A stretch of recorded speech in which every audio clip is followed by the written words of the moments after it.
लखवीर सिंह हत्याकांड। कल मैंने एक वीडियो बनाया था जिसमें बेसिक सूचना आपको दी थी।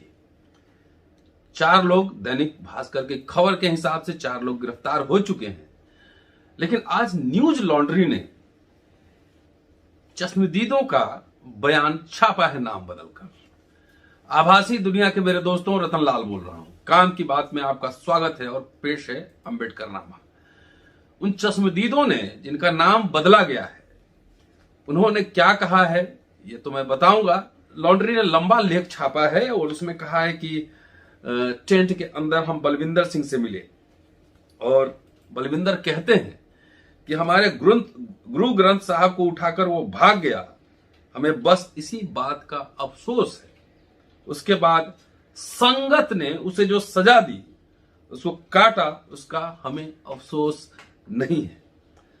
आगे भी अगर कोई ग्रंथ साहिब के साथ ऐसा करेगा, उसके साथ भी ऐसा ही होगा। वहां पे जितने लोग थे कह रहे हैं कि 4 महिलाएं भी उनके साथ थी, उनको भी अफसोस के बजाय गर्व था। जब इनके रिपोर्टर्स वहां पहुंचे तो कोई भी खुलकर बात करने से कतरा रहा था और जो लोग इस घटना को जायज बता रहे थे, सिर्फ वही खुलकर बात कर रहे थे। ऐसे तमाम लोगों से पत्रकार मिले जिनका मानना था कि लंबे समय से गुरु ग्रंथ साहब की बेअदबी हो रही थी। पुलिस बेअदबी करने वालों को मानसिक रूप से बीमार बताकर कुछ दिनों के लिए जेल में बंद कर फिर छोड़ देती थी। ऐसे में इस तरह की सजा देना जायज है। कुछ लोग ऐसे भी मिले जिन्होंने इस घटना में सरकार की साजिश लगती है। एक पक्ष ऐसा है जो मानता है कि घटना का संबंध पंजाब के चुनाव से है। अतीत में भी कथित तौर पर सिख धार्मिक राजनीतिक समूह चुनावों के वक्त इस तरह के हथकंडे अपनाकर चुनावी लाभ लेने की कोशिश करते हैं। जब उस इलाके में पत्रकार घूम रहे थे तो 3 लोगों का उन्होंने इंटरव्यू लिया है और 3 लोगों का जो इंटरव्यू है और जो उन्होंने बयान दिया है बहुत ही चौंकाने वाला है, इनह्यूमन है।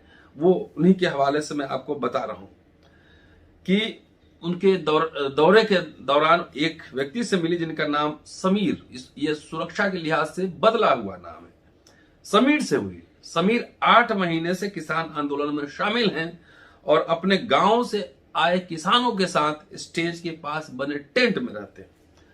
समीर कहते हैं कि रात करीब 3:30 बजे के करीब यह बात सामने आई कि किसी ने गुरु ग्रंथ साहिब की बेअदबी कर दी है। मैं अपने टेंट में सोया हुआ था, कुछ लोग स्टेज के पीछे जहां निहंग सिख रहते हैं वहां उसे लेकर जा रहे थे।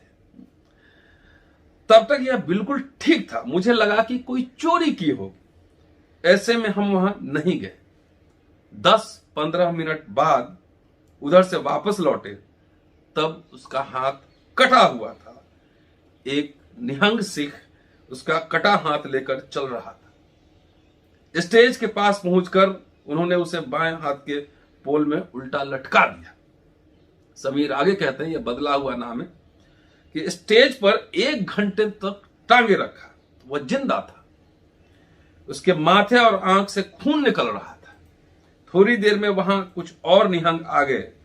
उन्होंने आपस में सलाह किया और उसे उतारकर थोड़ा आगे ले गए। फिर उन्होंने उनका पैर काट दिया। उसका पैर अलग नहीं हुआ, लेकिन काफी खून निकल रहा था। वह भोर सुबह 5:30 बजे के आसपास की बात है। पैर काटने के बाद उन लोगों ने जयकारे लगाए और उसे घसीटकर 500 मीटर अंदर धरने वाले इलाके में ले गए। वहां फिर से उसे टांग दिया गया। जब स्टेज से आगे लेकर गए तब वह जिंदा था। बाद में उसकी मौत हो गई। सवाल पूछा गया कि क्या इस दौरान किसी ने रोकने की कोशिश की, तो समीर कहते हैं कि ज्यादातर लोग सुबह 5 बजे जग जाते हैं। जब उसे स्टेज के सामने रखा गया तब अखबार आने का वक्त हो गया। लोग अखबार लेने के लिए पहुंचने लगे थे, लेकिन कुछ बोल नहीं रहा था, कोई कुछ बोल नहीं रहा था। निहंगों से सब डरते हैं। एक बुजुर्ग ने उन्हें रोका। लेकिन उन्हें डांट कर हटा दिया गया। जो कुछ हमारे आंखों के सामने हो रहा था वह गलत था, लेकिन निहंगों से कौन लड़ता। उस समय तो वो किसी को भी मार सकते थे। एक दूसरे जो चश्मदीद हैं उनका भी नाम उजागर वो नहीं करना चाहते थे, उनका नाम बदलकर कुछ और रखा गया है कि रोहन उनका नाम बदलकर रखा गया है। कि रोहन ने बताया कि देर रात जब कथित बेअदबी के आरोप में निहंगों ने लखबीर को फोर्ड शोरूम के पास पकड़ा और मारने लगा, तब वह भागकर रोहन और उसके कुछ साथियों के पास मदद के लिए आया।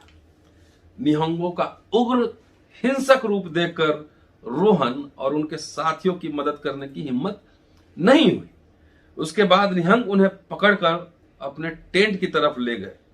रोहन मदद नहीं कर पाने का अफसोस जताते हैं और कहते हैं कि जब वह मुझसे मदद मांगने आया तो 2 निहंग और एक कोई आदमी उसके साथ थे।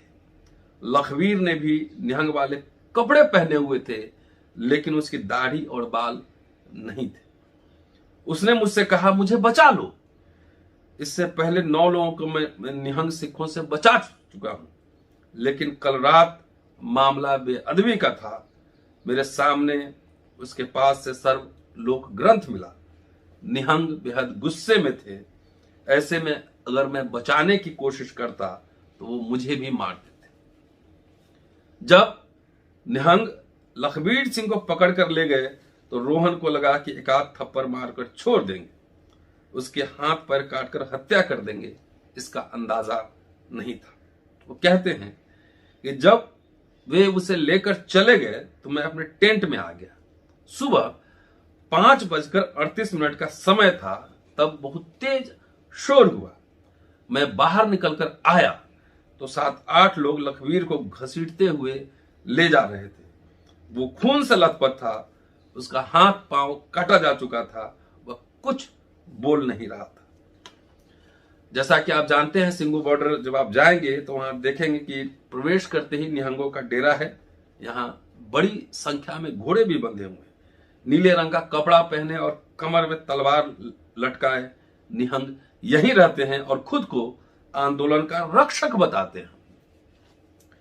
एक और चश्मदीद का उन्होंने छापा है, गौरव नाम है, थर्ड विटनेस को। उन्होंने न्यूज लॉन्ड्री को बताया कि यहां निहंगों का कई पंथ बैठता है। इसमें चंपा साहब, चमकान साहब, बाबा बूढ़ा दल 96 किरोड़ी, बाबा रामजी सिंह और बाबा नारायण सिंह। हत्या करने का आरोप अपने माथे पर लेने वाले सरबजीत सिंह बाबा बूढ़ा दल 96 किरोड़ी से जुड़े हुए हैं। सो थर्ड जो चश्मदीद है वो कह रहे हैं, गौरव बदला हुआ नाम है, हाथ तो इधर ही लाकर काटा गया, पैर स्टेज के सामने काटा गया। दरअसल उनका इरादा हत्या करने का नहीं था। जब वो मार रहे थे, मार काट कर रहे थे, मैं वहीं था। वो कह रहे थे कि इसको ऐसी सजा दो कि जिंदगी भर याद रखे और इसे देखकर कोई दूसरा बेअदबी का न सोचे। उन्हें अंदाजा नहीं था कि उसकी मौत हो जाएगी। हालांकि जब सुबह मौत हुई, वहां मौजूद सरबजीत ने कहा कि यह मैं अपने सर लूंगा। क्या हाथ पांव सरबजीत ने ही काटे थे? इस सवाल पर गौरव कहते हैं, जी उन्होंने ही काटा था।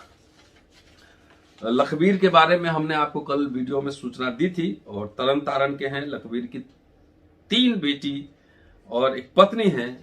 ग्रामीणों के मुताबिक पत्नी कुछ सालों से बेटियों को लेकर अलग हो गई।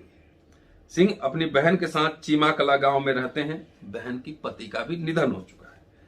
चीमा कला के लखबीर सिंह का बयान इन्होंने छापा है कि चीमा कला लखबीर सिंह का गांव नहीं है। इस गांव में रहने वाले हंसपाल सिंह ने फोन पर बातचीत में बताया कि इनकी बुआ महेंद्र कौर और फूफा हरनाम सिंह का कोई बच्चा नहीं था, जिसके कारण उन्होंने इन्हें 5 साल की उम्र में ही गोद लिया था। तब से वे यहीं रह रहे थे। इनके फूफा आर्मी में हुआ करते थे। उनकी मौत को तकरीबन 26 साल हो गए और बुआ की मौत 3-4 साल पहले हुई है। हंसपाल बकौल हंसपाल 15 साल पहले इनकी शादी हुई, 3 बेटियां हैं, लेकिन बीते 4-5 साल से इनकी पत्नी बेटियों को लेकर अलग रहती है। शादी के बाद लखबीर मुंबई गया, वहां उसे नशे की आदत लग गई, वहां से पिंड आया, यहां भी नशा करता था, आगे चलकर ज्यादा नशा करने लगा, जिसके कारण पत्नी अलग हो गई और मैके में जाकर रहने लगी।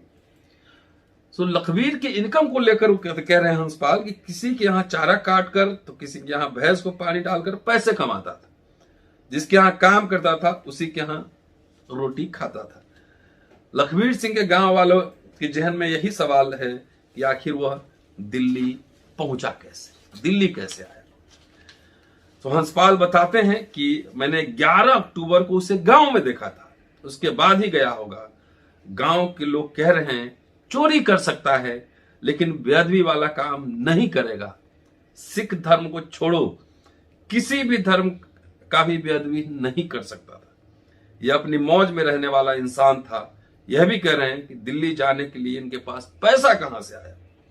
इसकी बहन को भी कुछ मालूम नहीं कि कब दिल्ली गया। गांव के रहने वाले सतनाम सिंह बाजवा का यहां जिक्र है। वो कह रहे हैं कि यह गांव में बड़ा रहस्य बना हुआ है कि सिंधु कैसे चला गया। हमारे गांव से कोई किसान भी वहां नहीं गया। इनको या तो किसी ने लालच देकर भेजा है या लेकर गया है, यह समझ में नहीं आ रहा। उधर संयुक्त किसान मोर्चा ने प्रेस रिलीज जारी किया है, जिसके हिसाब से हम किसी भी धार्मिक ग्रंथ या प्रतीक की बेअदबी के खिलाफ हैं, लेकिन इस आधार पर किसी भी व्यक्ति या समूह को कानून अपने हाथ में लेने की इजाजत नहीं है। हम यह मांग करते हैं कि इस हत्या और बेअदबी के षड्यंत्र के आरोप की जांच कर दोषियों को सजा दी जाए। संयुक्त किसान मोर्चा किसी भी कानून सम्मत कार्रवाई में पुलिस और प्रशासन का सहयोग करेगा। लेकिन न्यूज लॉन्ड्री एक बहुत ही गंभीर सवाल उठा रहा है, और जो कि उचित सवाल है कि ठीक है, किसान मोर्चा ने घटना की निंदा कर दी है, लेकिन जहां पे एक 9 महीने से ज्यादा से शांतिपूर्ण आंदोलन चल रहा हो और वहां कंगारू कोर्ट जहां, और दूसरी तरफ कंगारू कोर्ट जहां विधि व्यवस्था और कानून के पैरों तले रौंदा जाए, दोनों बात साथ साथ नहीं चल सकती।